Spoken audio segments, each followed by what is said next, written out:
batu misteri yang mempunyai pelbagai corak seolah-olah diukir menggamit kedatangan pelancong di sebuah daerah terpencil di Sabah. Yang dimaksudkan adalah batu berukir Lumuyu atau batu binatikan terletak di Ulu Tomani, daerah pedalaman Kemabung berhampiran sempadan Kalimantan, Indonesia. Keunikan tarikan itu termasuk mitos di sebaliknya.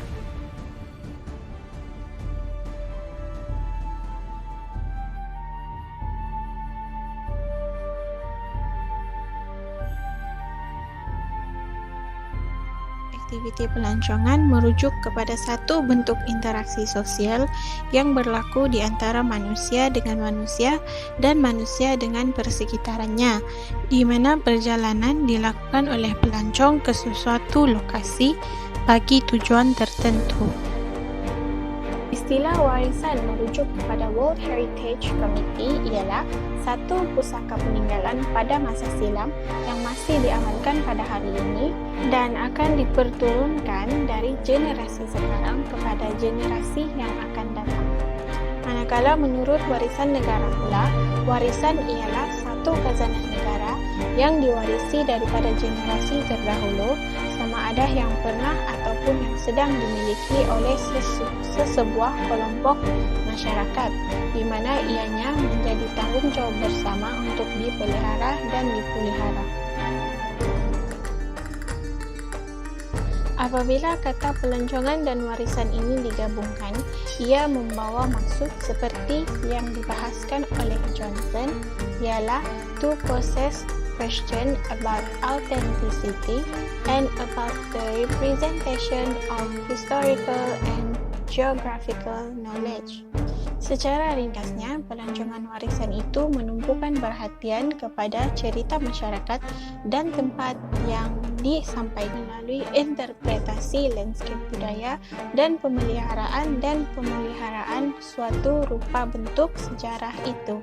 Pelancong yang terlibat akan dapat merasai pengalaman melalui warisan yang ditinggalkan oleh sesebuah bandar dengan merasai sendiri bentuk-bentuk bangunan, tempat tinggal, budaya, dan aktiviti yang dijalankan oleh manusia seperti mana yang digambarkan dalam sejarah. Di Malaysia, Pewartaan Akta Warisan Kebangsaan 2005 telah memberikan nafas baru dalam memartabatkan warisan dan budaya di negara ini. Dua jenis warisan yang termaktub dalam Akta Warisan Kebangsaan 2005 ialah warisan semula jadi dan warisan budaya. Kebudayaan megalit merujuk kepada perkataan Yunani membawa maksud mega, iaitu besar, dan lit, iaitu batu. Kombinasi dua perkataan tersebut membentuk megalit ataupun megalitik, yaitu penggunaan batu besar dalam kehidupan masyarakat silam, khususnya masyarakat pada zaman logam dan selepasnya. Sebahagian besar tinggalan kebudayaan megalit dibina dengan susunan batuan monolit dan andesit yang memiliki ukuran relatifnya bersaiz besar seperti menhir dan dolmen. Pada zaman Neolitik dipercayai telah wujudnya satu kebudayaan yang berasaskan batu besar di Asia Tenggara yang dikenali sebagai kebudayaan megalit. Disebabkan keunikannya, kebudayaan megalit juga dikenali sebagai kebudayaan batu hidup. Menurut Imade Sutaba, kebudayaan ini masih diamalkan walaupun wujudnya pengubahsuaian. Beliau juga menegaskan bahwa pengaruh daripada kebudayaan ini tidak semestinya dibawa daripada dunia luar, sebaliknya ia merupakan pengaruh daripada tempat lain. Tradisi megalitik banyak terdapat di Malaysia dan sebenarnya di Sabah juga terdapatnya tradisi megalitik, iaitu berada di daerah Tenom dan Long Pasir. Di Tenom terdapat satu bongkar besar yang dikenali sebagai batu bintikan oleh penduduk kampung ataupun dikenali sebagai batu binatikan atau batu berukir Lumuyu. Batu berukir Lumuyu ini dijumpai oleh salah seorang penduduk kampung Bakuku pada April 1971 berdekatan dengan tebing Sungai Lumuyu. Bongkar batu tersebut terdapat satu keunikan tersendiri, yang mana di permukaan batu tersebut terdapatnya ukiran yang secara akademiknya dikenali sebagai petroglif. Menerusi ukiran di permukaan batu tersebut, terdapat satu cerita legenda. Secara ringkasnya, menurut cerita legenda, terdapat 7 orang adik-beradik yang memiliki kekuatan yang luar biasa. Kekuatan yang mereka miliki tersebut mereka gunakan untuk membantu orang kampung, contohnya meratakan bukit-bukit dan membuang batu-batu yang berada di permukaan sungai. Di antara 7 orang adik-beradik tersebut, terdapat seorang yang memiliki kekuatan yang paling luar biasa, yaitu adik bongsu mereka. 7 orang adik-beradik tersebut mendapat perhatian dan disukai oleh semua penduduk kampung. Dan perkara ini telah mendatangkan perasaan dengki terhadap seorang yang dikenali sebagai Lawan Kelala. Dengan perasaan hasad dengki, Lawan Kelala ni cuba untuk membunuh salah seorang daripada 7 orang adik-beradik tersebut, yaitu si bongsu. Ceritanya bermula apabila Lawan Kelala mencuba untuk meminjam damak yang dimiliki oleh adik bongsu tersebut. Apabila Lawan Kelala dapat meminjam damak yang dimiliki oleh si bongsu tersebut, Lawan Kelala cuba melumuri damak tersebut dengan racun. Beberapa hari selepas meminjam damak tersebut, Lawan Kelala cuba untuk mengembalikan kepada si bongsu. Namun situasinya bertukar apabila Lawan Kelala bertekad untuk membunuh si bongsu. Caranya adalah dengan menyumpit si bongsu menggunakan damak yang sudah dilumuri racun. Akibat terkena sumpitan, si bongsu berada dalam keadaan yang nazak. Jadi untuk menyelamatkan diri, dia cuba melawan si Lawan Kelala tersebut. Namun si Lawan Kelala berjaya melarikan diri daripada si bongsu. Adik-beradik daripada si bongsu tersebut mendapati adik mereka berada dalam keadaan yang nazak dan mereka cuba membantu si bongsu. Namun si bongsu mempunyai permintaan terakhir, yaitu sekiranya dia mati, dia mahu dikebumikan di Gunung Lomaku. Untuk memenuhi permintaan terakhir daripada adik bongsu mereka, mereka membawa mayat adik bongsu mereka tersebut pergi ke Gunung Lomaku. Semasa dalam perjalanan mereka menuju ke Gunung Lomaku, mereka berhenti istirahat sebentar di tebing Sungai Lumoyo. Dan di sana mereka menjumpai satu bongkah besar. Dengan perasaan yang sedih, mereka mula mengukir perasaan kesedihan mereka atas kematian adik bongsu mereka di permukaan batu tersebut. Dan permukaan batu tersebut kita dapat lihat beberapa ukiran dengan bentuk-bentuk wajah dan bentuk-bentuk binatang yang mungkin saja ada kebenarannya di sebalik daripada cerita legenda tersebut. Selepas mereka mengukir di permukaan batu tersebut, mereka melanjutkan perjalanan mereka menuju ke Gunung Lomaku, dan di sanalah mereka mengebumikan mayat adik mereka. Melalui sudut pandang arkeologi, batu berukir ni adalah dihasilkan oleh masyarakat ataupun komuniti yang mendiami kawasan tersebut. Seorang ahli arkeologi Sarawak iaitu Tom Harrison berpendapat bahawa batu berukir ini dihasilkan oleh masyarakat Kelambit dan masyarakat Don Bawang. Pendapat beliau diperkuat dengan penemuan batu ukiran berlingkar yang dijumpai di penempatan suku kaum Lundaye. Dan sebenarnya suku kaum Lundaye ini adalah mempunyai perkaitan dengan suku kaum Don Bawang. Dan beliau membuat kesimpulan bahawa suku kaum Lundaye dan suku kaum Don Bawang berkongsi budaya yang sama. Berdasarkan bentuk ukiran yang didapati di permukaan batu tersebut, ukiran tersebut merangkumi antromorf, zoomorf dan bentuk geometri. Antromorf adalah ukiran yang berbentuk manusia, manakala zoomorf pula adalah ukiran yang berbentuk haiwan. Corak petroglif utama yang terdapat di permukaan batu tersebut adalah ukiran yang berbentuk seakan-akan wajah manusia. Dan ukiran berbentuk seakan-akan wajah manusia tersebut mungkin merupakan adalah simbol baik dan buruk Lawan Kelala. Melalui kajian dan penemuan batu-rusan di kawasan Ulu Tumani dan kawasan di sekitarnya, kawasan ini berpotensi sebagai kompleks petroglif terbesar di Asia. Kebudayaan yang unik ini juga berpotensi menjadi tarikan pelancongan, sama ada pelancong lokal ataupun pelancong luar negara yang mempunyai minat dalam bidang sejarah dan budaya tempatan.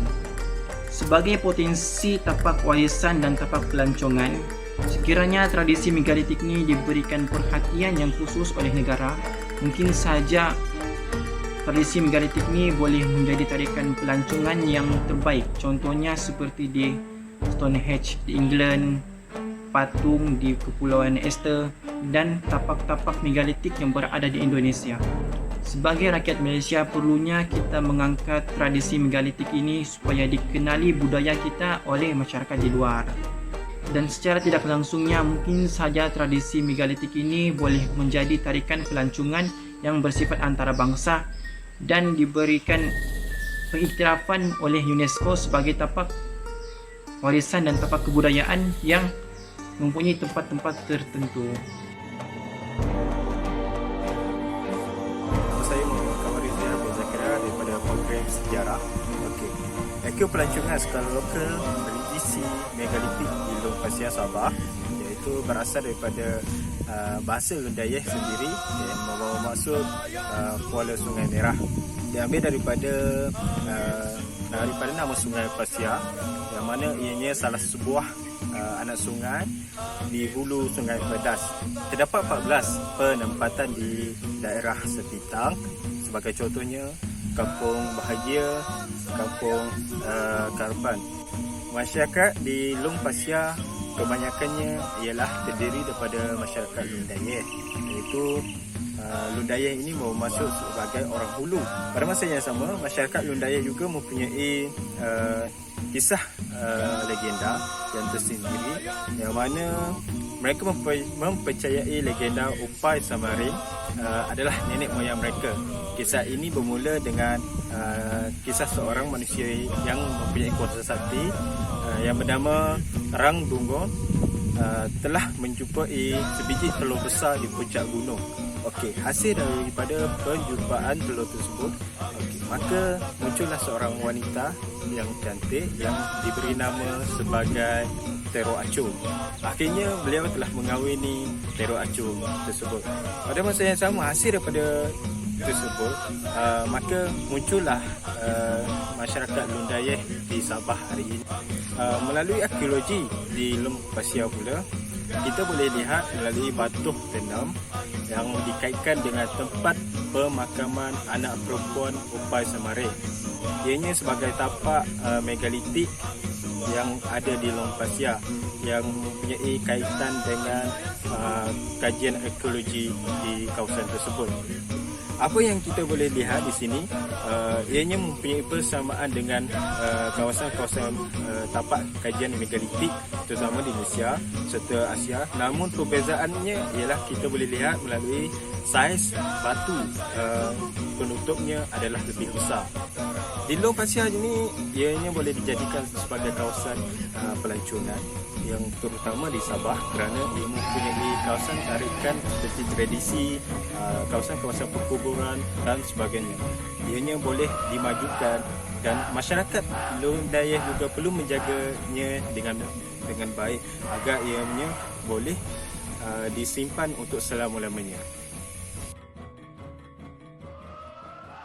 Assalamualaikum dan salam sejahtera. Saya Halimatul Syahadia binti Arahni. Baiklah, seterusnya kita akan beralih kepada topik mengenai cabaran dan masalah yang dihadapi oleh arkeopelancongan tradisi megalitik di Tenom dan Long Pasir di negeri Sabah. Cabaran pertama yang dihadapi oleh arkeopelancongan tradisi megalitik ini adalah faktor jarak, di mana tapak arkeopelancongan petroglif Lumuyu di Tenom dan kubur batu kepingan di Long Pasir adalah memakan masa yang agak lama untuk sampai ke pekan-pekan di sekitarnya. Begitu juga dengan jarak di antara kedua-dua tapak ini dengan kawasan pusat bandar iaitu Kota Kinabalu. Sebagai contoh, jarak perjalanan daripada Kota Kinabalu ke Tenom adalah sepanjang 145 km. Seterusnya, permasalahan dan cabaran kedua yang dihadapi oleh arkeopelancongan tradisi megalitik di Petroglyph Lumuyu Tenom dan kubur batu kepingan di Long Pasir adalah kemusnahan tapak. Kemusnahan tapak ini didasari oleh dua faktor utama, iaitu vandalisme dan perubahan agama animisme kepada Kristian oleh masyarakat setempat. Faktor pertama yang menyebabkan berlakunya kemusnahan tapak arkeopelancongan tradisi ini adalah vandalisme, di mana vandalisme ini berlaku apabila pelawat atau pengunjung yang datang ke tapak-tapak arkeopelancongan ini tidak mengutamakan kebersihan dan melakukan kerosakan terhadap tapak-tapak tersebut yang menyebabkan kemusnahan tapak berlaku. Faktor kedua yang menyebabkan kemusnahan tapak arkeopelancongan adalah perubahan daripada agama animisme kepada Kristian oleh masyarakat setempat yang tinggal berhampiran di kawasan arkeologi tradisi megalitik tersebut. Dalam konteks ini, perubahan agama ini secara tidak langsung menyebabkan penjagaan terhadap tapak-tapak arkeopelancongan tradisi megalitik sama ada di Tenom maupun Long Pasir tidak lagi dititik beratkan oleh masyarakat sekitar.